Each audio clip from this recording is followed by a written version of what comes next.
16 തലമുറയ്ക്ക് അപ്പുറത്തുള്ളതുവരെ ജീനുകളിലൂടെ സ്വഭാവം കടന്നുകൂടുമെന്നാണ് genetic engineering പറയുന്നത്. 16 ജനറേഷൻസ് ഒക്കെ ശരിയായിരിക്കും. പക്ഷെ 16 അല്ല, 60 ജനറേഷൻസിന് അപ്പുറത്തുള്ള സ്വഭാവത്തെ വരെ, അല്ലെങ്കിൽ ആദാമിന്റെ സ്വഭാവത്തെ കളയാൻ ആണ് കർത്താവ് പരിശുദ്ധാത്മാവിനെ തന്നിരിക്കുന്നത്.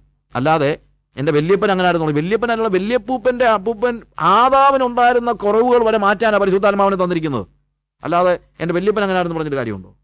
So this is what the fire, it purifies all the blemish. Very important. Never say എൻ്റെ കുടുംബപരമായിട്ട് ഇങ്ങനെയാണെന്നൊന്നും പറയരുത്. അങ്ങനെ പറയുന്നത് രക്ഷപ്പെടത്തില്ല. ഞങ്ങൾ പണ്ട് തൊട്ട് ഇങ്ങനെയാണെന്ന് പറയുന്നതിനകത്ത് അർത്ഥമില്ല. ഐ എം സെയിങ്, നമ്മളെല്ലാം പറയുന്ന, ഞാനിപ്പോൾ ഒരാളെയോ അല്ലെങ്കിൽ ഇപ്പോൾ ആരെങ്കിലും ഒരാളുടെ കാര്യമല്ല, നമ്മളെല്ലാം എപ്പോഴും പറയുന്ന കാര്യങ്ങളാണ് അല്ലേ. നമ്മൾ തന്നെ ചേഞ്ച് ചെയ്തിട്ട് നമ്മൾ തന്നെ പറഞ്ഞു കഴിഞ്ഞാൽ പിന്നെ എന്താ പ്രയോജനം അല്ലേ? നമുക്ക് തന്നെ ചേഞ്ച് ചെയ്യാൻ പറ്റത്തില്ല. കാര്യം നമ്മളുടെ ഇൻബോൺ നേച്ചർ പലതുണ്ട്. എന്നാൽ ആ ഇൻബോൺ നേച്ചറിനെയും കത്തിക്കുന്നതാണ് ദൈവത്തിൻ്റെ പരിശുദ്ധാത്മാവിൻ്റെ ശക്തി. നമ്മുടെ കോപത്തെ, നമ്മളുടെ പകയെ, നമ്മുടെ ജലസിയെ, നമ്മളുടെ കള്ളത്തരങ്ങളെ, നമ്മുടെ ഹൃദയത്തിൻ്റെ ഉള്ളിൽ അടിഞ്ഞു കിടക്കുന്ന എല്ലാ ബ്ലമിഷിനെയും കത്തിച്ച് കളയുന്നതാണ് ദൈവത്തിൻ്റെ പരിശുദ്ധാത്മാവിൻ്റെ ശുദ്ധീകരിക്കുന്ന അഗ്നി. അവൻ ലേവിപുത്രന്മാരെ, ആരെയാ? ലേവിപുത്രന്മാരെ, കൊച്ചു പാട്ടുകളെയൊന്നുമല്ല, ലേവിപുത്രന്മാരെ, പുരോഹിതന്മാരെ. ഞാൻ പറയട്ടെ, ഈ ശുദ്ധീകരിക്കുന്ന അഗ്നി ആർക്ക് വേണ്ടിയാണ്? പാപികൾക്ക് വേണ്ടിയുള്ളതല്ല. It is for the Levites. ലേവ്യപുത്രന്മാരെ ശുദ്ധീകരിക്കാൻ. അപ്പൊ ലേവിപുത്രന്മാർക്കും എന്തോ വേണം? ശുദ്ധീകരണം വേണം. ഞാൻ ലേവ്യനാണെന്ന് പറഞ്ഞിട്ടൊന്നും കാര്യമൊന്നുമില്ല. പരിശുദ്ധാത്മാവിന്റെ അഗ്നിയിൽ ശുദ്ധീകരിക്കപ്പെടാത്ത ഒരുത്തന് അവന്റെ ഹൃദയത്തിന്റെ പാപങ്ങളിൽ നിന്ന് മോചനം, അല്ലെങ്കിൽ അവന്റെ ജീവിതത്തിലെ അവന് he cannot live A victorious Christian life. അവനൊരു വിജയകരമായ ക്രിസ്ത്യ ജീവിതം ജീവിക്കാൻ കഴിയത്തില്ല. ദൈവത്തിന്റെ പരിശുദ്ധാത്മാവിനെ നമുക്ക് നൽകിയിരിക്കുന്നത് എന്തിനു വേണ്ടിയാണ്? വിജയകരമായി ക്രിസ്തീയ ജീവിതം നയിക്കാൻ വേണ്ടിയാണ്. And we fail. You know why? നമ്മൾ ഇന്നും പരിശുദ്ധാത്മാവിന്റെ അഗ്നിയിൽ ശുദ്ധീകരിക്കപ്പെട്ടിട്ടില്ല. നമ്മിൽ നിന്ന് കർത്താവ് പ്രതീക്ഷിക്കുന്നത് അവന്റെ രൂപം നമ്മിൽ കാണണമെന്നുള്ളതാണ്. മൈക്കലാഞ്ചലോ ഒരു പ്രാവശ്യം അവൻ്റെ കൂട്ടുകാരനോട് നടന്നു പോകുന്ന കൂട്ടത്തിൽ ചുറ്റുക്കെ മാർബിൾ പീസ് ഉടനെ കൂട്ടുകാരൻ ചോദിച്ചു, നീ എന്തിനാ ഈ മാർബിൾ പീസ് എടുക്കുന്നത്? എന്നെ പറഞ്ഞ്, I am going to make an angel out of this stone. ഞാൻ ഇതിനകത്തുനിന്ന് ഒരു മാലാഖയെ ഉണ്ടാക്കുകയാണ്. എന്നെ കൂട്ടുകാരൻ ചോദിച്ചു, അതെങ്ങനെ? ഞാൻ പറഞ്ഞു, ദാറ്റ്സ് വെരി ഈസി, വളരെ ഈസിയാണ്. I C an Angel in it and I ചിസിൽ away the rest of the things. ഞാൻ ഇതിനകത്തൊരു മാലാഖയെ കാണുന്നു, ബാക്കിയൊക്കെ ഞാനങ്ങ് ചിസിൽ ചെയ്ത് കളയുന്നു. വളരെ ഈസിയാണ്. നമ്മുടെ പ്രശ്നം നമുക്ക് ഈ മാലാഖയെ കാണാൻ പറ്റുന്നില്ലെന്നുള്ളതാണ്, ഇല്ലേ? നമുക്ക് ഈ മാലാഖയെ കാണാൻ പറ്റിയാൽ എന്ത് ചെയ്യാൻ പറ്റും? ബാക്കിയുള്ളത് ചിസിൽ ചെയ്ത് കളയാൻ പറ്റും. യഥാർത്ഥത്തിൽ കർത്താവ് നമ്മുടെ ജീവിതത്തിൽ ചെയ്യുന്നതാണ്. അവൻ്റെ രൂപത്തിന് യോജിക്കാത്തതായിട്ടുള്ള ഓരോന്നിനെയും അവൻ എന്ത് ചെയ്യുന്നു? ചെത്തിമെടുപ്പാക്കുകയാണ്. And finally we will be like him. യോഹന്നാൻ പറയുകയാണ്, പ്രിയമുള്ളവരെ, നാം ഇപ്പോൾ ദൈവമക്കളായി ആയിരിക്കുന്നു. നമ്മൾ ഇന്നതാകുമെന്ന് നമുക്ക് ഇതുവരെ വെളിപ്പെട്ടിട്ടില്ല. പക്ഷേ ഒരു കാര്യം നമുക്കറിയാം, അവൻ പ്രത്യക്ഷനാകുമ്പോൾ നാം അവൻ ഇരിക്കുന്നത് പോലെ ആയിരിക്കേണ്ടത് കൊണ്ട്, അവൻ നിർമ്മലനായിരിക്കുന്നത് പോലെ. ആ ഭാഗം വായിക്കുമ്പോഴാണ് നമ്മൾ അതിനകത്തെ ആ കൃത്യമായിട്ട് ആ കാര്യം മനസ്സിലാകുന്നത്. എന്താണെന്നറിയാം? 1 യോഹന്നാൻ 3-ാമത്തെ കാൺമീൻ നാം നോക്കിക്കൊണ്ടെന്ന് വിളിക്കപ്പെടുവാൻ പിതാവ് എത്ര വലിയ സ്നേഹം തന്നിരിക്കുന്നത്, അങ്ങനെ നാം ആകുന്നു, ലോകൻ അറിഞ്ഞിട്ടില്ല. 2-ാമത്തെ വാക്യത്തിൽ, പ്രിയമുള്ളവരെ, നാം ഇപ്പോൾ ദൈവമക്കളാകുന്നു, നാം ഇന്നതാകുമെന്ന് ഇതുവരെ പ്രത്യക്ഷമായിട്ടില്ല. അവൻ പ്രത്യക്ഷനാകുമ്പോൾ നാം അവനെ താൻ ഇരിക്കും പോലെ തന്നെ കാണുന്നതാകൊണ്ട് അവനോട് സദൃശന്മാരാകുമെന്ന് നാം അറിയുന്നു. അവനിൽ ഈ പ്രത്യാശയുള്ളവരെല്ലാം അവൻ നിർമ്മലനായിരിക്കുന്നത് പോലെ തന്നെ നിർമ്മലീകരിക്കട്ടെ. എന്താണ് കർത്താവിൻ്റെ അവിടെ പറയുന്നത്? നമ്മൾ അവനെ കാണുമ്പോൾ നമ്മൾ അവനോട് സദൃശന്മാരായിത്തീരുമെന്നാണ് ഇവിടെ നമുക്ക് പെട്ടെന്ന് തോന്നുന്നത്. അങ്ങനല്ല. നമ്മുടെ മനസ്സിലങ്ങനെ ചിന്തിക്കുന്നത്. എന്താണെന്നറിയാമോ? നമ്മളെ പിശാചിനെ പോലെ ഇവിടെ ജീവിച്ചാലും മരിച്ചു കഴിയുമ്പോൾ ഒരു സെക്കൻഡ് കൊണ്ട് we will become like him. അങ്ങനല്ല പറയുന്നത്. അവിടെ പറയുന്നതെന്നറിയാമോ? അവനെ നമ്മൾ കാണുമ്പോൾ അവനോട് സദൃശന്മാരായിക്കൊണ്ട് നാം അവനെ കാണുമെന്നാണ്. You understand? സദൃശന്മാരായിക്കൊണ്ട് എന്ന് വെച്ച് കഴിഞ്ഞാൽ സാദൃശ്യത ഇവിടുന്നേ തുടങ്ങുന്നതാണ്. അല്ലാതെ മരണത്തിൻ്റെ ഒരു നിമിഷം, അല്ലെങ്കിൽ മരിക്കുമ്പോഴും ഇല്ല. മരിക്കുന്നത് തന്നെ ദൈവത്തോടുള്ള അനുരൂപതയിലും അല്ല പിശാചിനുള്ള അനുരൂപതയിലാണ് മരിക്കുന്നത്. എന്നിട്ട് പിന്നെ നമ്മൾ പറയുന്നത് ഒറ്റ സെക്കൻഡ് കൊണ്ട് ഇവിടുന്ന് അങ്ങോട്ട് പോകുമ്പോൾ അവനോട് സദൃശന്മാരാകുന്നു. അങ്ങനല്ല. അതുകൊണ്ടാണ് താഴെ പറയുന്നത്, അവനിൽ ഈ പ്രത്യാശയുള്ളവരെല്ലാം അവൻ നിർമ്മലനായിരിക്കുന്നത് പോലെ തന്നെ നിർമ്മലീകരിക്കുന്നു. ഇല്ലേ? അപ്പോൾ ഒരു നിമിഷം കൊണ്ട് കർത്താവ് ചെയ്തെടുക്കുന്ന ഒരു ജോലിയല്ല ഇത്. കർത്താവ് നമ്മുടെ ജീവിതകാലം മൊത്തം കൊണ്ട് ചെയ്തെടുക്കുന്ന ജോലിയാണെന്ത്? അവനോട് സദൃശനാക്കുക എന്ന് പറയുന്നത്. ഹല്ലേലൂയ. അതുകൊണ്ടാണ് നമ്മളിവിടെ കാണുന്നത് എന്ത്? അവൻ ലേവ്യപുത്രന്മാരെ വെള്ളി ഊതിക്കഴിക്കുന്നത് പോലെ ഊതിക്കഴിക്കുന്നു.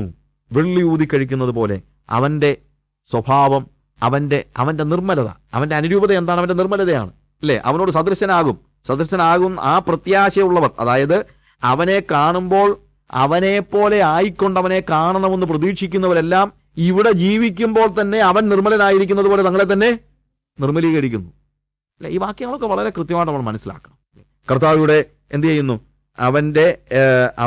അവന്റെ രൂപത്തോട് അനുരൂപരാക്കാനായിട്ട് നമ്മളെ അഗ്നിശോധനയിലൂടെ കടത്തിവിടുന്നു എന്നിട്ട് അവിടെ എഴുതിയിരിക്കുകയെന്ന് പറയാം, അങ്ങനെ അവർ നീതിയിൽ യഹോവയ്ക്ക് വഴിപാടർപ്പിക്കും. അവൻ ഊതിക്കഴിക്കുന്നു, പൊന്നും വെള്ളിയും ഊതിക്കഴിക്കുന്നത് പോലെ അവൻ നമ്മളെ ഊതിക്കഴിക്കുന്നു. നീതിയിൽ യഹോവയ്ക്ക് വഴിപാട് അർപ്പിക്കും. പിന്നെ അടുത്ത എന്നാണെന്നറിയാമോ? ഞാൻ ന്യായവിധിക്കായി അടുത്തു വരും. ന്യായവിധിക്കായി അടുത്തു വരുമ്പോൾ പിന്നെ കാണുന്നതെന്നറിയാമോ? താഴോട്ടുള്ള ഓരോരോ ഭാഗങ്ങളിൽ ഏറ്റവും ഒടുവിലായിട്ട് വന്ന് 4-ാം അധ്യായം 1-ാം വാക്യം വായിക്കുമ്പോൾ ചൂള പോലെ കത്തുന്ന ഒരു ദിവസം വരും. അപ്പോൾ അഹങ്കാരികളൊക്കെയും സകല ദുഷ്പ്രവർത്തിക്കാരും താളടിയാകും. വരുവാനുള്ള ആ ദിവസം വേരും കൊമ്പും ശേഷിപ്പിക്കാതെ അവരെ ദഹിപ്പിച്ചു കളയും. പ്രിയമുള്ളവരെ, ഒന്നുകിൽ കർത്താവ് തൻ്റെ പരിശുദ്ധാത്മാവിൻ്റെ ആ ശുദ്ധീകരിക്കുന്ന അഗ്നിയായി റിഫൈനേഴ്സ് ഫയറുമായിട്ട് വന്ന് നമ്മളെ അവൻ്റെ രൂപത്തോട് അനുരൂപരാക്കും. ലേവിപുത്രന്മാരെ അവൻ ശുദ്ധീകരിച്ച് അവൻ്റെ സ്വരൂപത്തോട് അനുരൂപരാക്കി അവനെ നീതിയിൽ യഹോവയ്ക്ക് വഴിപാട് അർപ്പിക്കാൻ തക്കവണ്ണം ഒരുക്കും. അതല്ലെങ്കിൽ അടുത്തത് അതൊരു ഫർണസാണ്. അത് റിഫൈനേഴ്സ് ഫയർ അല്ല, അതിനകത്തൊന്നും റിഫൈൻ ചെയ്യാനില്ല. അതെന്താണ്? ചൂള പോലെ കത്തുന്ന ഒരു ദിവസം വരും. അപ്പോൾ അഹങ്കാരികളൊക്കെയും സകല ദുഷ്പ്രവർത്തിക്കാരും താളടിയാകും. വരുവാനുള്ള ആ ദിവസം വേരും കൊമ്പും ശേഷിപ്പിക്കാതെ അവരെ ദഹിപ്പിച്ചു കളയും. വേരും കൊമ്പും ശേഷിപ്പിക്കാതെ. കാര്യം അതിനകത്ത് ശുദ്ധീകരിക്കാനൊന്നുമില്ല. It is a complete destruction ഇല്ലേ? ഇതാണ് അഗ്നിയിലുള്ള സ്നാനമെന്ന് യോഹന്നാൻ പറയുന്ന കാര്യം. അഗ്നിയിലുള്ള സ്നാനം. മറ്റേതെന്താണ്? റിഫൈനേഴ്സ് ഫയറാണ്. ഇത് ഡിസ്ട്രോയ് ചെയ്യുന്ന ഫയറാണ്. രണ്ടിൻ്റെ വ്യത്യാസം നമ്മൾ മനസ്സിലാക്കും അല്ലേ? അപ്പോൾ അപ്പോസ്തല പ്രവൃത്തി വീണ്ടും 2-ാം അധ്യായത്തിൽ നമ്മൾ വരുമ്പോഴെന്താണ് കാണുന്നത്? അവിടെ 2-ാം അധ്യായത്തിൽ അന്ന് പെന്തക്കോസ്ത് നാൾ വന്നപ്പോൾ എല്ലാവരും ഒരു സ്ഥലത്ത് ഒന്നിച്ചു കൂടിയിരുന്ന് പെട്ടെന്ന് കൊടിയ കാറ്റടിക്കുന്നത് പോലെ ആകാശത്തിൻ്റെ മുഴക്കമുണ്ടായി. അവർ ഇരുന്ന വീട് മുഴുവൻ നിറച്ചു. അഗ്നിജ്വാല പോലെ വിളർന്നിരിക്കുന്ന നാവുകൾ അവർക്ക് പ്രത്യക്ഷമായി. അപ്പോൾ കാറ്റ് വന്നു, അവരെ ശുദ്ധീകരിച്ചു, അവരുടെ വെച്ചുകെട്ടുകളെല്ലാം മാറ്റിക്കളഞ്ഞു. അഗ്നി വന്നു, അവരുടെ ഹൃദയത്തിൻ്റെ ഉള്ളിലെ എല്ലാ കാപട്യങ്ങളെയും കത്തിച്ചു കളഞ്ഞു. എന്നിട്ട് അഗ്നിജ്വാല പോലെയുള്ള വിളർന്നിരിക്കുന്ന നാവുകൾ അവർക്ക് പ്രത്യക്ഷമായി. അവരിൽ ഓരോരുത്തൻ്റെ മേൽ പതിഞ്ഞു. ഓരോരുത്തൻ്റെ മേൽ. സോ നോക്കുക, അവർ കൂടിയിരിക്കുന്ന ഒന്നാണ്. You understand? അവിടുത്തെ വ്യത്യാസം മനസ്സിലാക്കണം. ഞാൻ പറഞ്ഞല്ലോ, കോർപ്പറേറ്റ് സ്പിരിച്വാലിറ്റിയാണ് വേദപുസ്തകം വിഭാവന ചെയ്യുന്നത്. എന്നാൽ അവിടെ ആ റിഡ്ജിനകത്ത് നിൽക്കുന്ന എല്ലാവരുടെ മേലും, ഒന്നിച്ചല്ല, ഓരോരുത്തരുടെ മേലും. ഇപ്പൊ ഇൻഡിവിജ്വലായിട്ടാണ് ദൈവത്തിന്റെ ഇടപെടലുകൾ. പക്ഷെ ആത്മീയത എന്താണ്? ഇൻഡിവിജ്വൽ സ്പിരിച്വാലിറ്റി അല്ല ദൈവം പ്രൊമോട്ട് ചെയ്യുന്നത്. എന്താണ്? കോർപ്പറേറ്റ് സ്പിരിച്വാലിറ്റിയാണ്. പക്ഷേ അഗ്നിജ്വാല പോലെയുള്ള നാവുകൾ വന്ന് വീഴുന്നത് ആരുടെ മേലാണ്? ഓരോരുത്തരുടെ മേൽ പതിഞ്ഞു. എന്നിട്ട് അവരെല്ലാവരും പരിശുദ്ധാത്മാവ് നിറഞ്ഞവരായി ആത്മാവ് അവർക്ക് ഉച്ചരിപ്പാൻ നൽകിയതുപോലെ അന്യഭാഷകളിൽ സംസാരിച്ചു തുടങ്ങി. അവര് ദൈവത്തിന്റെ പരിശുദ്ധാത്മാവിനാൽ നിറയുകയും അന്യഭാഷകളിൽ അവര് സംസാരിക്കുകയും ചെയ്യുന്നതാണ് നമ്മൾ കാണുന്നത്. അന്യഭാഷകളിൽ അവർ സംസാരിക്കുന്നു. അപ്പോൾ ഈ അന്യഭാഷകളിൽ അവർ സംസാരിക്കുന്നത് അന്ന് വരെ അവർക്ക് കോമൺ ആയിട്ടുള്ള ഒരു കാര്യമല്ല. അവരൊരിക്കലും മനസ്സിലാക്കിയിരുന്നില്ല ഇവർ അന്യഭാഷകളിൽ സംസാരിക്കുമെന്നുള്ളത് ഇല്ലേ? അപ്പോൾ അവർ പ്രതീക്ഷിച്ച ഒരു കാര്യമേ അല്ല. എന്നാൽ അവർക്കൊരു ഉറപ്പിന് വേണ്ടി, in fact that is what is happening. അവരുടെ ഉറപ്പായിരുന്നു വിഷയം, അവരുടെ ഉറപ്പ്. അപ്പോൾ ആത്മാവിൻ്റെ പല വരങ്ങളുണ്ട്. ചിലപ്പോൾ ആളുകൾ ചോദിക്കാറുണ്ട്, ആത്മാവിൻ്റെ ഏതെങ്കിലും വരം കിട്ടിയാൽ പോരായോ? ഏതെങ്കിലും ഒരു വരം കിട്ടിയാൽ? ആത്മാവിൻ്റെ എല്ലാ വരങ്ങളും കിട്ടണമെന്നുള്ളതാണ്. നമ്മൾ 1 കൊരിന്ത്യർ 12-ാം അധ്യായത്തിൽ കൃപാവരങ്ങളെക്കുറിച്ച് പറയുമ്പോൾ 4-ാം വാക്യം മുതൽ, എന്നാൽ കൃപാവരങ്ങളിൽ വ്യത്യാസമുണ്ട്, ആത്മാവ് ഒന്നത്ര, ശുശ്രൂഷകളിൽ വ്യത്യാസമുണ്ട്, കർത്താവ് ഒരുവൻ, വീര്യപ്രവർത്തികളിൽ വ്യത്യാസമുണ്ട്, എങ്കിലും എല്ലാവരിലും എല്ലാം പ്രവർത്തിക്കുന്ന ദൈവം ഒരുവൻ തന്നെ. എന്നാൽ ഓരോരുത്തന് ആത്മാവിൻ്റെ പ്രകാശനം പൊതുപ്രയോജനത്തിനായിട്ട് നൽകപ്പെടുന്നു.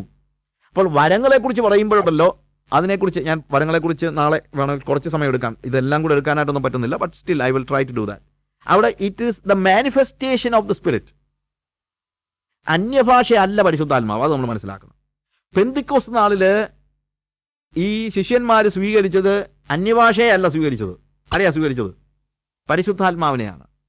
You understand? ദാനത്തിന്റെ പേരും ദാതാവിന്റെ പേരും എന്താണ്? പരിശുദ്ധാത്മാവ്. ചിലപ്പോൾ ആളുകൾ ചോദിക്കും, നീ അന്യഭാഷ പ്രാപിച്ചിട്ടുണ്ടോന്ന്? ഇല്ലേ? അന്യഭാഷ അങ്ങനെ പ്രാപിക്കാൻ പറ്റത്തില്ല. പ്രാപിക്കുന്നത് എന്താണ്? പരിശുദ്ധാത്മാവിനെയാണ്. എന്നാൽ ഇതെന്താണെന്നറിയാമോ? മാനിഫെസ്റ്റേഷനാണ്. മാനിഫെസ്റ്റേഷൻ. നമ്മളുടെ കാറിനകത്ത് ബാറ്ററിയിൽ പവർ ഉണ്ടോ ഇല്ലയോ എന്ന് അറിയുന്നത് ബാറ്ററി തൊട്ട് നോക്കിയല്ല. എന്താണ്? ഒന്നുകിൽ നമ്മൾ ഹോൺ അടിച്ച് നോക്കുന്നു, അല്ലെങ്കിൽ ലൈറ്റ് ഇട്ട് നോക്കുന്നു. That is the manifestation. മാനിഫെസ്റ്റേഷനാണ്. അപ്പോൾ ആത്മാവിൻ്റെ ഓരോരുത്തന് ആത്മാവിൻ്റെ പ്രകാശനം പൊതുപ്രയോജനത്തിനായി നൽകപ്പെടുന്നു. ഞാൻ അതിനെക്കുറിച്ച് പിന്നീട് പറയാം. എന്നാൽ അവിടെ ഒരുത്തന് ആത്മാവിനാൽ ജ്ഞാനത്തിൻ്റെ വചനവും മറ്റൊരുത്തിന് അതേ ആത്മാവിനാൽ പരിജ്ഞാനത്തിൻ്റെ വചനവും നൽകപ്പെടുന്നു. വേറൊരുത്തിന് അതേ ആത്മാവിനാൽ വിശ്വാസം, മറ്റൊരുത്തിന് അതേ ആത്മാവിനാൽ രോഗശാന്തികളുടെ വരം, മറ്റൊരുത്തിന് വീര്യപ്രവൃത്തികൾ, മറ്റൊരുത്തിന് പ്രവചനം, മറ്റൊരുത്തിന് ആത്മാക്കളുടെ വിവേചനം, മറ്റൊരുത്തിന് പലവിധ ഭാഷകൾ, മറ്റൊരുവന് ഭാഷകളുടെ വ്യാഖ്യാനം. നവവരങ്ങൾ. ഇതിൽ ആത്മസ്നാനം പ്രാപിക്കുമ്പോൾ ആദ്യം അവന് കിട്ടുന്നത് എന്താണ്? ആദ്യം അവർക്ക് കൊടുക്കുന്നത് എന്താണ്? ദൈവം അന്യഭാഷ. അതെന്തുകൊണ്ടാണെന്ന് ചോദിച്ചാൽ, ഈ ബാക്കി പറയുന്ന വരങ്ങളെ നമുക്ക് ബേസിക്കലി രണ്ടായിട്ട് തിരിക്കാം. ഒന്ന്, നാച്ചുറൽ ഗിഫ്റ്റ്സിനോട് സാമ്യതയുള്ള വരങ്ങൾ.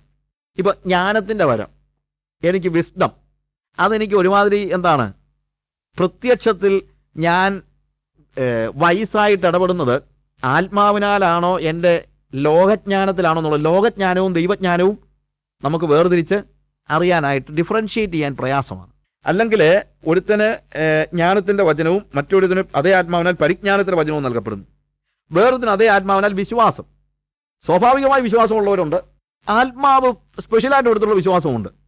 അപ്പോൾ ഇത് സ്വാഭാവിക വരങ്ങളുടെ, അല്ലെങ്കിൽ സ്വാഭാവിക വരം എന്ന് പറയുന്നത് ശരിയല്ലെങ്കിലും സ്വാഭാവിക കഴിവുകളുടെ ഒരു ഹയർ തലത്തിലുള്ള ഒരു കാര്യമാണത്, അല്ലേ? ഞാൻ പറയുന്ന വ്യത്യാസം മനസ്സിലാകുന്നുണ്ടല്ലോ. പിന്നീട് മറ്റൊരുവൻ അതേ ആത്മാവിനാൽ രോഗശാന്തികളുടെ വരം, മറ്റൊരുത്തിന് വീര്യപ്രവൃത്തികൾ, മറ്റൊരുത്തിന് പ്രവചനം, മറ്റൊരുത്തിന് ആത്മാക്കളുടെ വിവേചനം, വേറൊരുത്തിന് പലവിധ ഭാഷകൾ, വേറൊരുത്തിന് പലവിധ ഭാഷകളുടെ വ്യാഖ്യാനം. ഇതെല്ലാം സ്വാഭാവിക കഴിവുകൾക്ക് അപ്പുറത്ത് എന്താണ്, some kind of supernatural element ഇതിനകത്തെല്ലാം ഉണ്ട്. സൂപ്പർ നാച്ചുറൽ എലമെന്റ് എവിഡൻ്റ് ആണ് മാനിഫെസ്റ്റേഷനിൽ. Okay, get me? അപ്പോൾ സൂപ്പർ നാച്ചുറൽ എലമെന്റിൽ ഏതെങ്കിലും ഒന്ന് കിട്ടാതെ എനിക്ക് തന്നെ ഒന്ന് ബോധ്യമാകത്തില്ല എനിക്ക് ആത്മസ്നാനം ലഭിച്ചോ ഇല്ലയോ എന്നുള്ളത്. കിട്ടുന്നുണ്ടായിരിക്കും, അറിയത്തില്ല. പക്ഷേ I need some kind of assurance. അതുകൊണ്ട് എന്ത് വേണ്ടി വരുന്നു? Some kind of supernatural experience. You understand what I say? ഇത് കുറെ കൂടെ വിശദമായിട്ട് നിങ്ങൾ തന്നെ ഒന്ന് ആലോചിച്ച് നോക്കിയാൽ മനസ്സിലാകും. ഞാൻ പരിശുദ്ധാത്മ സ്നാനം പ്രാപിച്ചോ ഇല്ലയോ എന്ന് അറിയണമെങ്കിൽ എനിക്ക് ഇന്നലെ ഉണ്ടായിരുന്നതിനേക്കാൾ ഇച്ചിരി കൂടുതൽ വിശ്വാസം ഉണ്ടാകുമ്പോൾ സ്വാഭാവികമായിട്ട് ഉണ്ടാകും. പ്രയാസമാണ്. എനിക്ക് ഇന്നലെ ഉണ്ടായിരുന്നതിനേക്കാൾ കുറച്ചുകൂടെ വയസ്സായിട്ട് കാര്യങ്ങൾ ചെയ്യാൻ പറ്റിയാൽ എനിക്ക് ഉടനെ അങ്ങ് ഉറപ്പിക്കാൻ പറ്റുമോ എനിക്ക് പരിശുദ്ധാത്മ സ്നാനം കിട്ടിയില്ല എന്നുള്ളത്? അഷ്വറൻസിൻ്റെ കാര്യമാണ് ഞാൻ പറയുന്നത്. ഇല്ല. അതുകൊണ്ട് എന്ത് വേണം? സൂപ്പർ നാച്ചുറൽ ഗിഫ്റ്റ്സിൽ ഏതെങ്കിലും ഒന്ന് ഞാൻ എക്സസൈസ് ചെയ്യണം. ഒന്നുകിൽ പ്രവചനം, അല്ലെങ്കിൽ എന്താണ് രോഗശാന്തികളുടെ വരം, അതല്ലെങ്കിൽ വീര്യപ്രവൃത്തികൾ, അതല്ലെങ്കിൽ പലവിധ ഭാഷകൾ, അതല്ലെങ്കിൽ ഭാഷകളുടെ വ്യാഖ്യാനം. ഇതിലേതെങ്കിലും ആണെങ്കിൽ എനിക്ക് പെട്ടെന്ന് തന്നെ അറിയാം ഇതൊരിക്കലും എൻ്റെ നാച്ചുറൽ എബിലിറ്റി അല്ല. അപ്പോൾ ഇതിലേതെങ്കിലും ഒന്നാണ് വേണ്ടത്. പക്ഷേ ഇവിടുത്തെ ഒരു പ്രോബ്ലം, ശിഷ്യന്മാരിൽ മിക്കവരും ഇതിനകത്ത് ബാക്കിയുള്ള കാര്യങ്ങളൊക്കെ നേരത്തെ എക്സസൈസ് ചെയ്തിട്ടുള്ളവരാ. ഇവർ നേരത്തെയും വീര്യപ്രവൃത്തി ചെയ്തിട്ടുണ്ട്, ഇവർ നേരത്തെയും പ്രവചനം നടത്തിയിട്ടുണ്ട്, ഇവർ ഇതിനു മുമ്പും എന്താണ് രോഗശാന്തി വരം അവർ എക്സസൈസ് ചെയ്തിട്ടുണ്ട്. പിന്നീടുള്ള എന്താണ് ആത്മാക്കളുടെ വിവേചനം, പലവിധ ഭാഷകളുടെ വ്യാഖ്യാനം, ഇങ്ങനെയുള്ള കാര്യങ്ങൾ മാത്രമേ എന്തുള്ളൂ അവർക്ക് ഡിഫറൻ്റ് ആയിട്ട് മനസ്സിലാക്കാൻ പറ്റത്തുള്ളൂ. You understand? ഡിഫറൻ്റ് ആയിട്ട് മനസ്സിലാക്കാൻ പറ്റത്തുള്ളൂ. അതുകൊണ്ട് എന്ത് സംഭവിക്കുന്നു? ഇവർക്ക് ദൈവം കരുണ തോന്നിയിട്ട് എന്ത് ചെയ്യുന്നു? ആദ്യം തന്നെ അന്യഭാഷകളെ നൽകുന്നു, അതർ ടങ്സ്.